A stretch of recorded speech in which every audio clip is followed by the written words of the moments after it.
Ontem, hoje, eu recebi do amigo Roberto Guidini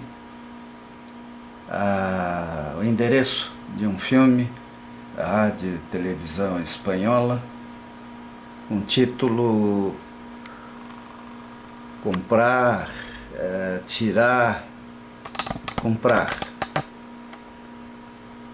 Um filme sensacional, é longo, dava praticamente 1 hora para ir do começo ao fim, mas extremamente bem feito, didático, que, na minha opinião, deveria ser mostrado em todas as escolas brasileiras, em todos os debates, porque de fato o que irrita é ver a mesmice, é ver a mediocridade muitas vezes de gente que acaba até matando uma boa ideia, porque defende mal essa ideia. Esse filme, ele é feito aí um grupo de entidades, ele mostra a opinião de especialistas, de pessoas geniais, o problema da indústria, do consumismo, dos cartéis, de tudo o que levou a uma situação muito séria, né? Que nós precisamos ver, porque de fato, o que interessa à humanidade, né? É simplesmente trabalhar, é ser escravo de alguma empresa. Qual é o nosso objetivo? Para que nós vivemos? O que nós esperamos da vida? Então, uma coisa está associada à outra. Quando a gente fala da indústria, dos cartéis, e aqui no Brasil, infelizmente, nós somos vítimas todo dia de decisões absurdas, né? Até apoiadas em normas técnicas, agências reguladoras, etc., que nos fazem até lembrar no meu tempo de balconista da loja do meu pai, em que nós tínhamos uma alternativa de produtos nas prateleiras e nós tínhamos a oportunidade de dizer, olha, esse é bom, aquele é ruim, né? E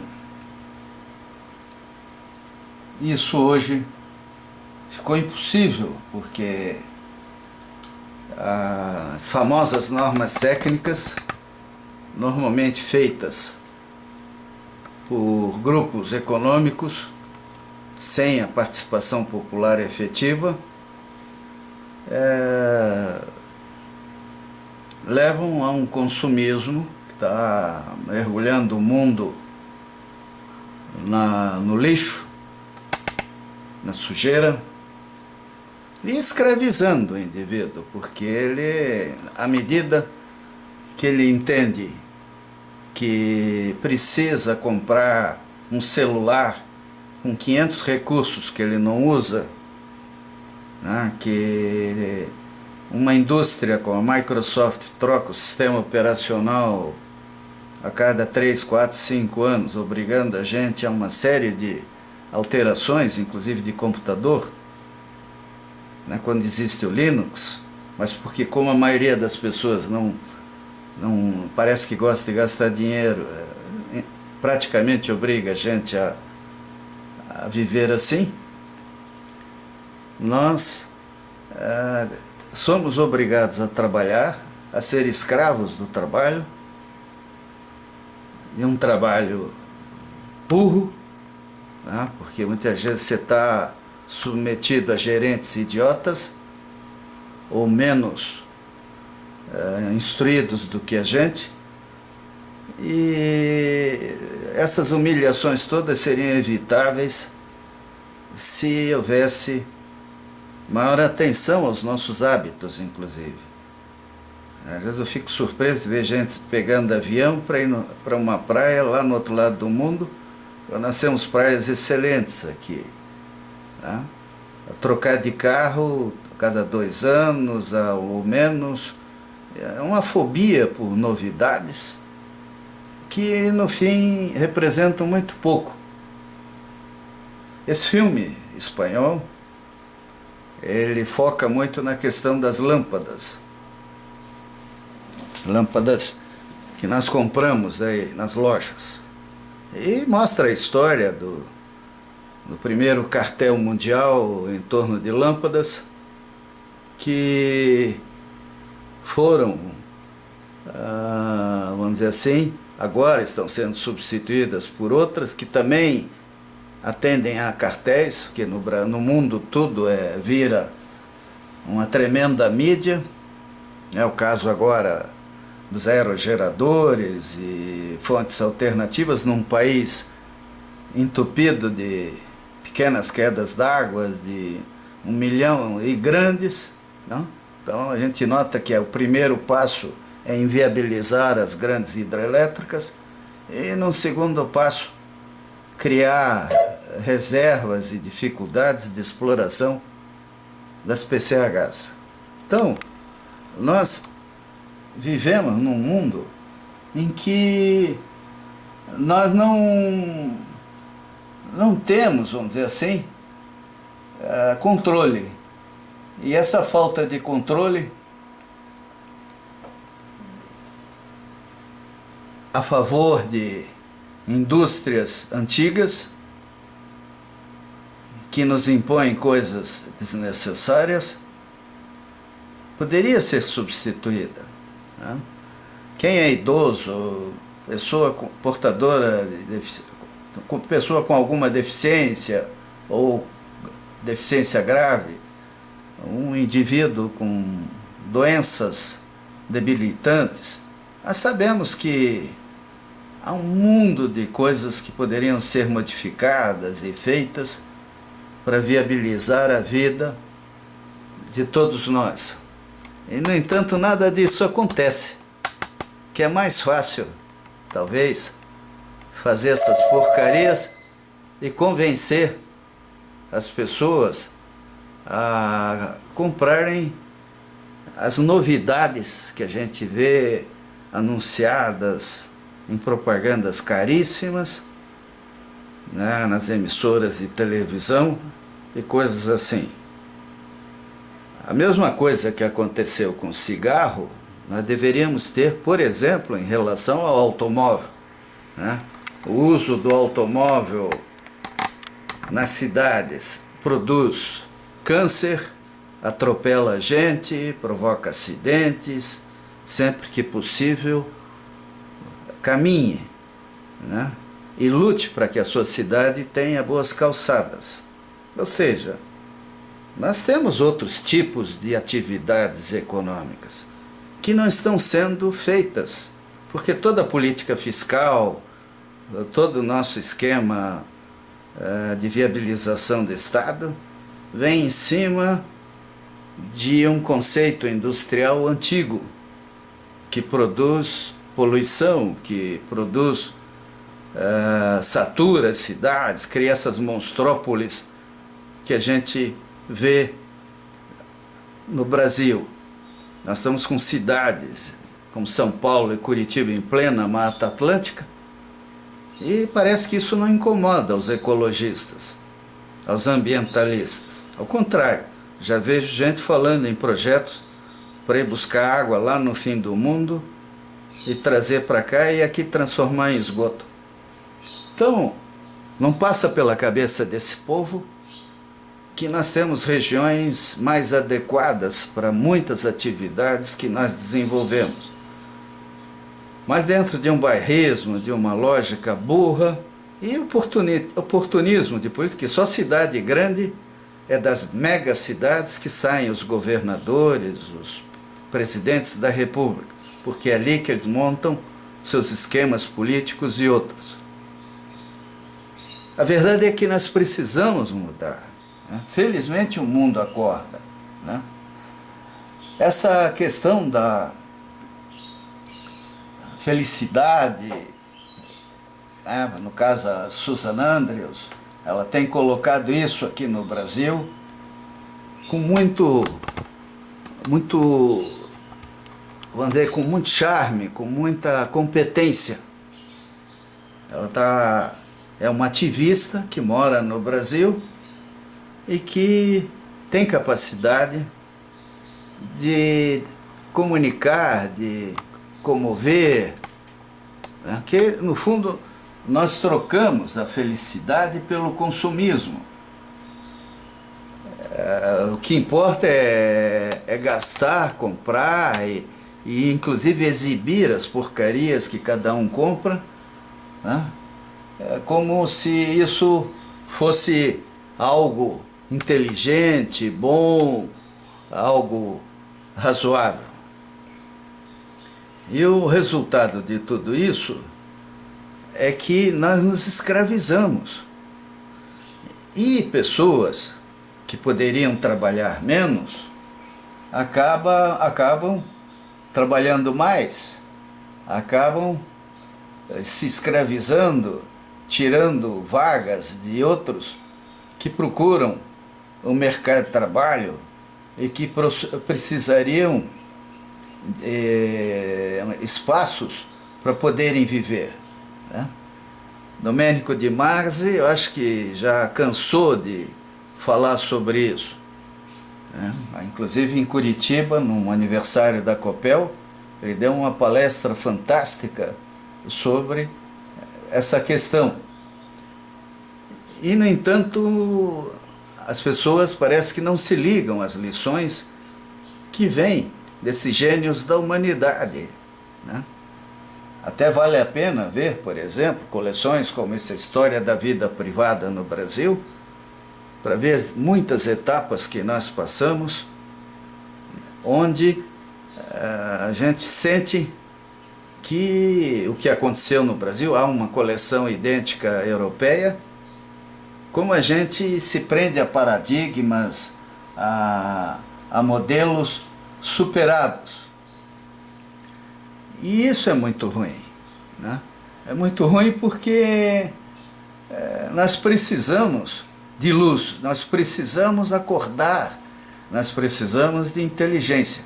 E nada mais barato do que mudança de hábitos. Ontem ainda estava conversando via internet com o meu primo, Alain Pereira, lá, mora no Rio de Janeiro, ele preocupado com as questões de ecologia. De fato, o Rio é um exemplo clássico de desprezo pelo meio ambiente, né? Quando a gente vê as fotografias aéreas do Rio de Janeiro, a gente vê a ocupação de áreas que deveriam ser de preservação, né? E prédios gigantescos com apartamentos colossais na orla marítima, para um velho, dois, um casal qualquer morar à beira d'água. Quer dizer, sem tudo isso fruto de uma cultura aristocrática em que o povo era objeto de exploração simplesmente. Então isso tudo é muito ruim. Nós temos que ver com cuidado o que está por trás de tudo isso, né? Aqui, por exemplo, voltando à questão das lâmpadas, nós tivemos, no final do ano passado, a imposição dos pinos de 3 bicos, né? Isso é um absurdo, quer dizer, nós vamos gastar uma fábula de dinheiro agora para adaptar tudo a um novo modelo. Em vez de melhorar a qualidade do que existia e era possível, não, eles deixaram tudo se degradar. E a história do bode russo, depois vem com a desculpa de que precisam mudar para garantir segurança. E onde é que estão os nossos políticos, né? Infelizmente, nós temos eleito muita gente que não entende nada de engenharia, que está lá no Congresso mais para ver uma forma de agradar seus correligionários, seus patrocinadores, do que propriamente atender o povo brasileiro. Isso é uma tragédia nacional, né? E nós ficamos, né, um país que precisa de escolas, que precisa de hospitais, precisa de saneamento básico e tudo mais, gastando dinheiro com coisas que seriam prioridade, estariam na enésima potência, no enésimo grau. E não é porque falta dinheiro, talvez, para investir em coisas importantes.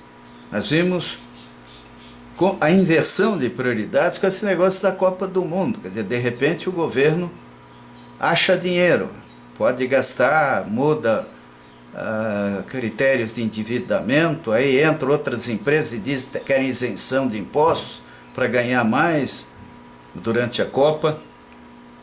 Para quê? Para ver durante um mês um esporte de jogadores profissionais, né, teoricamente representando seleções de países, e um montão de sorvetões pulando desesperadamente na arquibancada, né? Bem, em relação a isso já levei muita bronca, até porque dizem que o povo tem o direito de se divertir. Concordo, o povo tem o direito de se divertir, né? Agora, a diversão pode ser mais barata. Antigamente o futebol era uma coisa legal, a gente jogava na rua. Em Blumenau, uma infinidade de vezes, quer dizer, era todo dia, quando era garoto, ia para frente de casa jogar bola com os amigos. E talvez por isso o Brasil teve a revelação de tantos atletas. A população brasileira era melhor distribuída, talvez por razões ruins até, por causa da agricultura que, quem sabe, explorasse o homem do campo, essas teses todas que o pessoal de política e de ideologia gosta de colocar. Mas, tecnicamente, nós poderíamos estar revelando 500 Niemeyers, 10.500, sei lá, Lúcius Costas da vida, simplesmente num plano de redistribuição da nossa população e, obviamente, para o prazer e gáudio de grandes empreiteiras, de grandes investidores que poderiam assumir esse custo, desde que com alguns privilégios para compensar o que viesse a gastar, como, por exemplo, exploração de serviços essenciais nessas cidades. Tudo isso negociado, discutido, quer dizer, coisa para entrar em operação daqui a 10, 20 anos e com muito cuidado, né? Com toda a preocupação de se fazer algo realmente sério, realmente inteligente. Que de fato, gente, o que nós precisamos é de felicidade. Nós precisamos ser felizes, né? É o que esse livro mostra que nós não somos, né? Está aqui, comparação com países em desenvolvimento, número de suicídios e avaliações de felicidade, que mostram que, de fato, não chegamos lá, né? E talvez até por algo que a Hannah Arendt mostra já de cara no livro, onde ela diz que o ser humano não é exatamente inteligente, né? E isso é muito sério, porque existe a ficção, existe vamos dizer assim, a ilusão da inteligência. E nessa ilusão da inteligência nós vamos construindo um futuro cada vez pior, né? Aqui, Hannah Arendt diz, né, para quem quiser ler e admira os livros dela, que a ausência de pensamento é realmente um poderoso fator nos assuntos humanos. Estatisticamente, é o mais poderoso deles, não apenas na conduta de muitos, mas também na conduta de todos. A premência, a escolha dos assuntos humanos requer juízos provisórios, a confiança no hábito e no costume, isto é, nos preconceitos. Ela poderia acrescentar a isso tudo, né, ao consumismo, à cultura que é embutida na nossa cabeça através da mídia paga, né, que via de regra está a serviço de grandes interesses econômicos, senão ela não sobreviveria. Temos exceções, né? Uma que eu gosto de citar é a das Seleções. Foi a primeira revista, talvez, a negar publicidade sobre cigarros na história mundial. Parabéns às Seleções, que infelizmente perdeu qualidade. Para poder vender, entrou na mediocridade que caracteriza o nosso comportamento em geral. É uma pena. Mas a questão da felicidade antiga, esse livro publicado no Brasil em 1956, essa edição que eu comprei num sebo, porque o original já tinha perdido há tempo, né, A Conquista da Felicidade, mostra os pensamentos de Bertrand Russell. E se formos a Sócrates, a Platão, sei lá, todo aquele povo, nós vamos ver há 2, 3 mil anos atrás, principalmente quando eles se desprenderam das religiões mais antigas e precederam as modernas, que só falam em felicidade no outro mundo, que nós podemos ser felizes nesse mundo, né? E isso depende muito de nós mesmos, dos nossos hábitos. Nós precisamos reconquistar a felicidade e viabilizar o mundo, porque do jeito como ele está construído, nós estamos viabilizando um planeta entupido de lixo material e humano. Gente incapaz de dizer uma frase que preste e que centra os seus ideais nos piores paradigmas possíveis. Nós erramos, porque essa gente, eu que sou nascido na década de 40 do século passado, do milênio passado, fomos nós que educamos esse povo que agora mostra uma futilidade, uma incapacidade monumental de pensar. E aí? Nós precisamos de uma nova prosperidade sem produzir lixo, sem simplesmente gastar de forma desinteligente o dinheiro que nós conseguirmos. E a maneira de fazer isso é discutindo, trocando ideias, analisando, um mundo atual para o qual, felizmente, agora temos a internet, os blogs, YouTube, Facebook, etc., através dos quais temos como transmitir educação e novas ideias.